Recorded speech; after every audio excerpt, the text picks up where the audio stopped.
a great and desperate adventure for all the players. It has elements of addiction, it has elements of sacrifice. You're not part of the King's Guard. The great thing about Hunted is that nobody is what they appear, and in fact even our heroes don't know themselves until they're pushed over the edge of reason.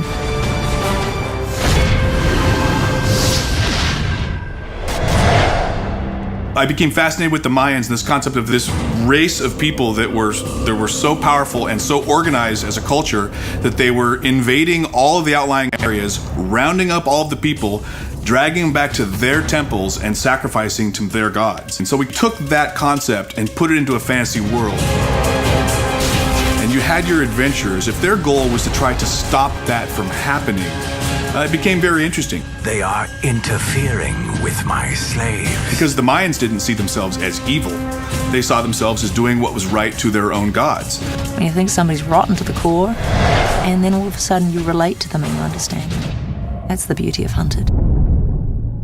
So the characters are being led at the beginning of the game by Seraphin to try to solve this mystery. Let's start with a favor. Seraphin is a spirit guide who sets our heroes off on their quest. She is asking for the help of Caddoc and Allura to go on this mission, essentially for her, and save the humans from a terrible demise. The people are being taken, there's a strange liquid in the world, there's creatures addicted to it. And Seraphin's really encouraging the players to figure out what's going on and try to stop it from happening. My physical body is on the move, and I fear many humans will be slaughtered.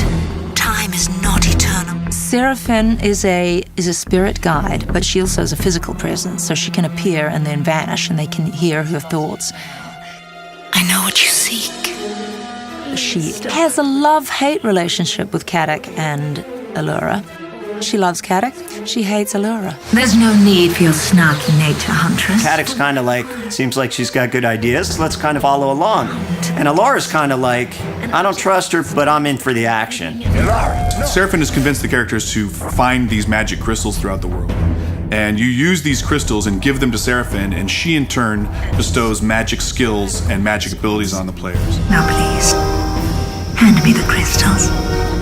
And she desperately needs you to achieve certain quests for her. And she, as a spirit guide, is relaying messages to you. You must get this done, otherwise I will die. I'm afraid the danger that lies ahead is graver than I had foreseen. When you do a video character, you want to develop something that's going to make people feel, it's going to really bring the graphics alive. Grow accustomed to it in time. I want you to feel the danger. I want to put a chill down your spine when she's saying it's cold. I want people to feel that it's cold. I want you to feel the terror. I want that quest to feel real to you. Oh, you must trust me. The sooner we put an end to this Anurin, the better. The more you unravel the mystery, the more you get sort of a different angle on what you were being told to do and why. There's plenty of clues along the way, and we very delicately place those throughout the world. They'll get to the end of a level and discover what they thought was true is not quite true, it's a little bit different. Caddoc and Allura go through many terrible travails, and they're terribly sorry at some point that they ever began this quest, but there's nothing for it now. The die has been cast. There, more prisoners. It's kind of like a movie. Once you get to the end and you look back at all the clues that you're given, you're going to go, oh, now this makes complete sense. That's what that was. The end is literally soul-destroying for somebody. I'm not going to say who. And the cycle will continue.